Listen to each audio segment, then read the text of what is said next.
这里是被李白招词的彩云仙境，杜甫笔下的夔门雄关。这里坐拥三峡咽喉，瞿塘峡的碧波在脚下奔涌。2000年前，公孙述在此自称白帝。三国时，刘备托孤的悲壮史诗在此落幕。登上观景台，夔门双峰对峙，惊涛霹浪。李白那句“千里江陵一日还”的豪情奔涌而来。10元人民币同款山水跃然眼前，三国烽烟与盛唐诗韵在此交织。这里就是重庆奉节白帝城。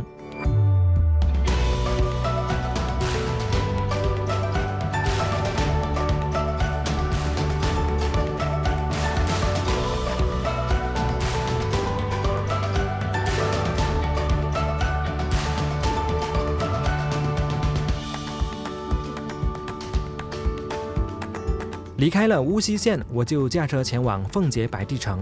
从宁长古镇出发，距离86公里，需要1个小时35分。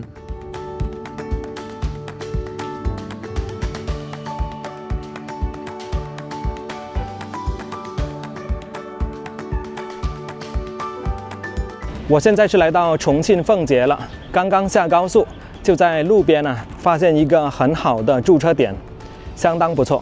这里也是梅溪河与长江的交汇处，这边还停泊着很多船呢。从这里往上面走一点点，就是奉节县的县城了。那么这里到白帝城还有4.3公里。就在马路的对面还有一个很大的夔字，而在周边就是有很多种夔字的写法。这个地方露营已经是相当不错了，坐在这里，看看长江上面千舟穿梭的场景，哇，太棒了！其实奉节还有一个别称叫做诗城，主要原因就是在于这里深厚的历史文化底蕴，还有壮丽的自然景观。所以说有很多文人墨客都在这里留下了诗句，比方说李白的“朝辞白帝彩云间，千里江陵一日还，两岸猿声啼不住，轻舟已过万重山”，说的正是奉节白帝城与三峡的壮美。还有杜甫的“无边落木萧萧下，不尽长江滚滚来”，而且他在这里住了2年，就写下了430首诗，直接占据了他诗歌生涯的1/3的作品。而且白帝城还是三国时期刘备托孤的发生地，所以说这里深厚的历史文化底蕴就给诗歌的创作提供了丰富的题材。其实今天来的时候我还想着到白帝城的停车场露营过夜，但是后来在这里发现一个更好的营地。今天再来做一个干蒸牛肉，加点胡椒粉，撒上盐，再浇上一点油，抓拌均匀。这个牛肉刚切开，还没有完全解冻呢。把这个姜丝也放下去，最后把青菜也放下去一起蒸。这锅里放了一点点水，烧开了之后就可以放菜了，快干了，直接放。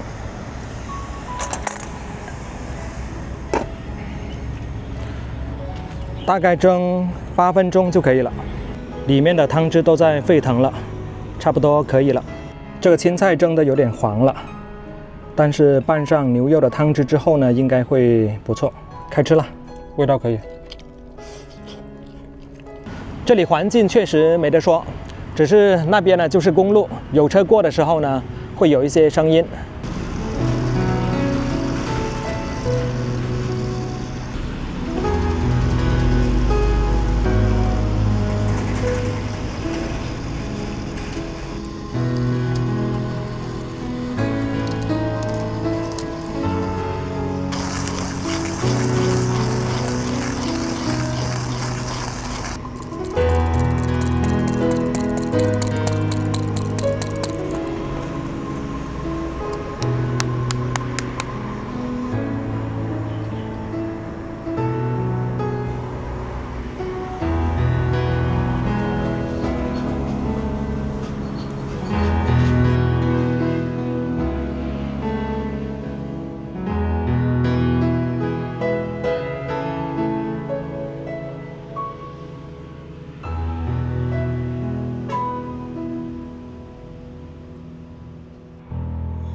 就这样，我在长江边上露营了一晚。第二天早上，我就直接来到白帝城。这个停车场啊，是有一条通往江边的阶梯。下面这条江啊，并不是长江，而是长江的支流草塘河。再流100多米啊，就会有长江了。这个小岛就是白帝城了。其实，在建设三峡大坝以前呢，它还是一个半岛，也就是说，有一条陆路啊，可以通往白帝城。在三峡大坝建成之后呢，由于水位啊上涨了，就把白帝城和陆地连接的那一部分呢给淹没了，就成了我们现在看到的岛屿。那么后来为了游客上岛方便，就修了这样一座风雨廊桥。那么原来的那一条老的路呢，应该就是在这座风雨廊桥的下方。这个停车场一天收费10块钱，不算贵，但是这里的门票啊却不便宜，100块钱。今天来了很多大巴车，那游客应该会很多。那现在呢，坐电梯上去，过风雨廊桥，白帝城瞿塘峡国家级风景名胜区，在游客中心买一张票。这个角度特别漂亮啊！等一下用无人机来航拍一下。那么这个呢，是在日出的时候，在炮台那里拍的。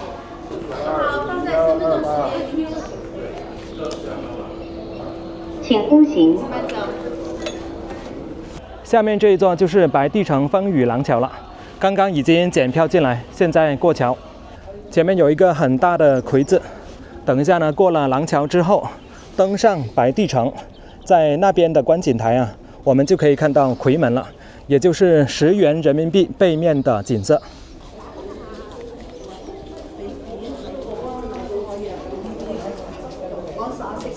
在风雨廊桥的另一边呢，还有一个很大的实景舞台呢。昨天晚上还听到那边呢有表演。过了风雨廊桥之后啊，我们就可以看到一座很高大的铜像，这就是诸葛亮了。这个铜像总高啊是7.9米，除去底座以外呢，人像高5米。在诸葛亮铜像的后面呢，有一块巨大的汉白玉碑。这就是诸葛亮的出师表了，这是前出师表，后面还有后出师表。这出师表上面的字体啊，竟然是出自江南4大才子祝枝山，这让我想起唐伯虎点秋香里面的祝枝山了。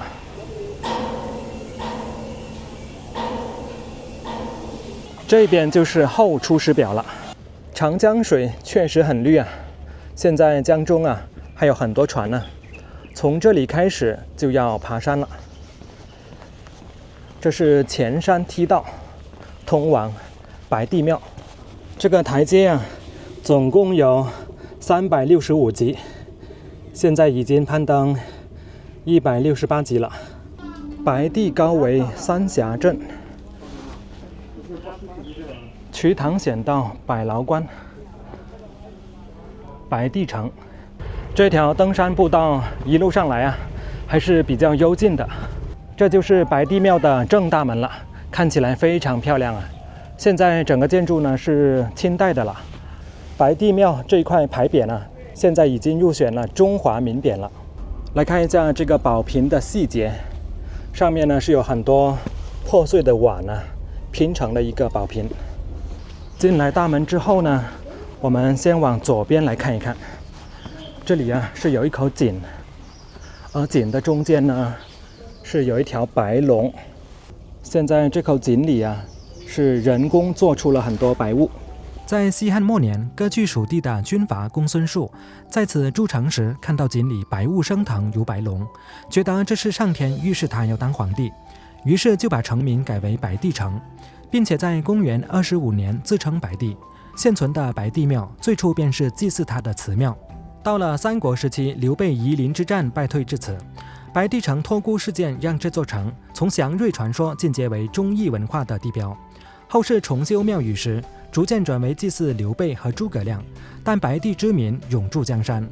到了唐朝，李白、杜甫等20余位诗人留下了100余首白帝城诗作，朝辞白帝彩云间等金句，让地名完成了从史书到诗坛的破圈，成就了诗城的美誉。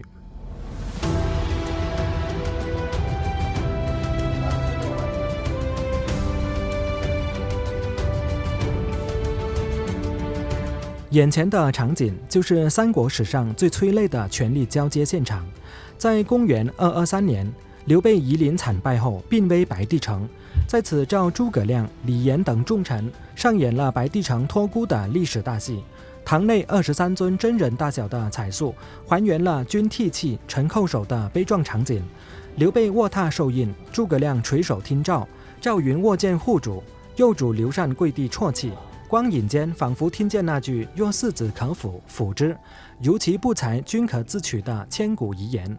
诸葛亮听后泣拜于地，说道：“臣安敢不竭股肱之力，尽忠贞之节，既已死乎？”说完叩头流血不止。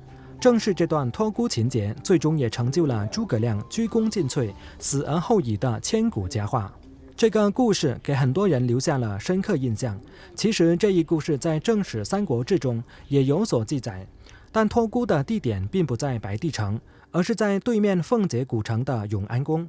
由于三峡水库蓄水，现在整个宫殿和古城已经沉入江底。为了保护这个托孤的历史遗迹，才把托孤堂整体搬迁到了白帝城。这里还有一个玄关厅呢，三峡玄关。上一次我们在乌溪就看到过一次玄关了。现在呢，我们可以近距离的来看一看玄关。这口玄关已经破败不堪了，而且在这个玄关里面还可以看到很多骨头呢。这个玄关是用一整根木头雕凿而成，而且非常有可能就是楠木。这张照片就是乌溪的玄关了。上次呢，我还用无人机航拍过，这里一大一小。还有这种是在悬崖峭壁上插几根木头当做一个托板。这是从玄关当中取出来的骨头，看来是夫妻合葬墓因为有2个头颅。这里呢还有一些小孩子的棺木。好，现在就到夔门观景台来看一看夔门观景台，10块钱人民币的景色就是在这里了。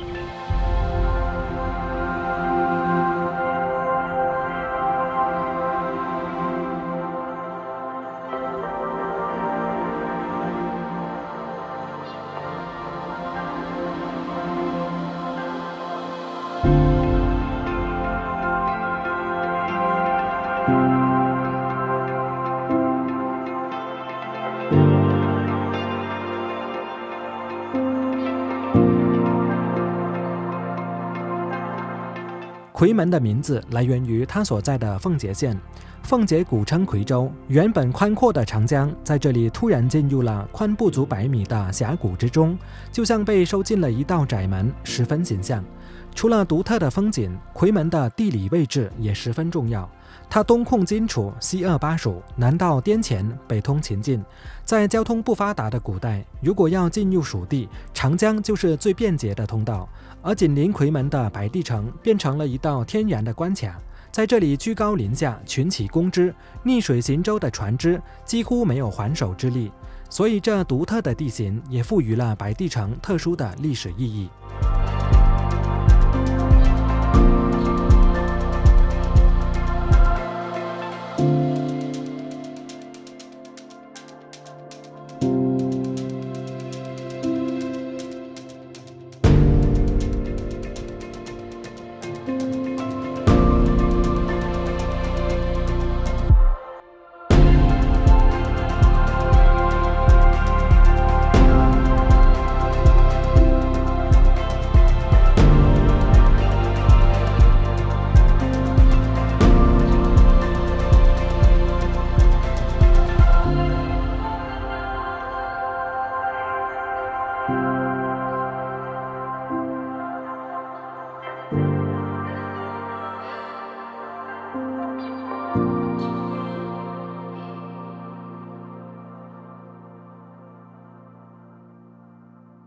这里还有一个杜甫的雕像。我在白帝城瞿塘峡爱上山水诗城。现在这下面来了一艘游船，像这种游船呢，有很多是从宜昌那边开过来的。当然，就在这下方也有游船坐也算是深度游瞿塘峡了。坐一次50块钱。看完了白帝城之后呢，现在我打算去更高的地方，就是三峡之巅。回到停车场，我就驾车前往三峡之巅，距离24公里，驾车需要35分钟。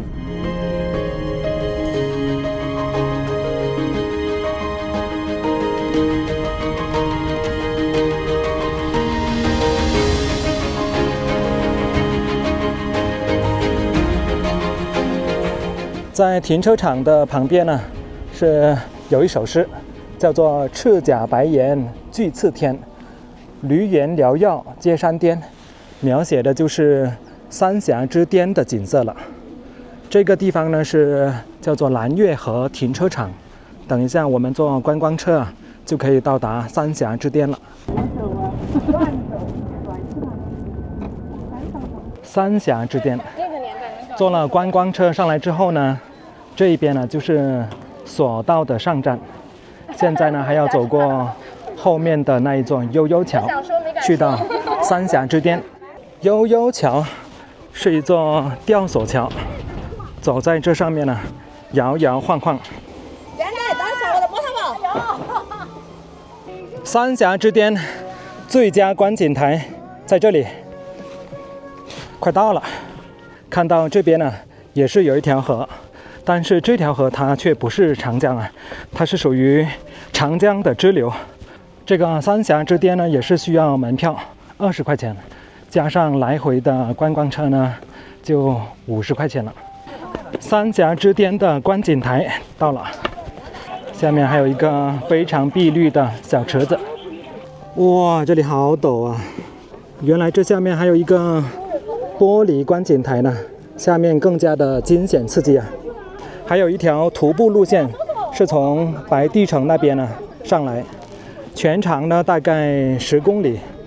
白帝城那边的海拔大概是200多米，而这里的海拔呢是1388米。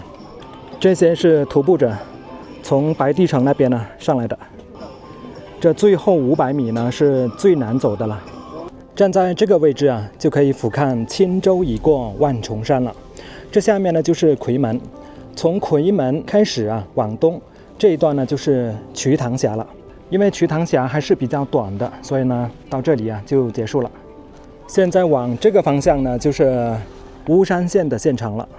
三峡之巅早在唐朝时就已经是旅游胜地了。杜甫来到这里还留下了一首诗：赤甲白岩俱次天，闾阎缭绕接山巅。我们脚下这座就是赤甲山，对面那座叫白岩山。赤甲白岩2座山次天，就说明它们很高。闾阎指的是山间密集的民居，说明在唐朝时这个地方的人口就已经很密集了。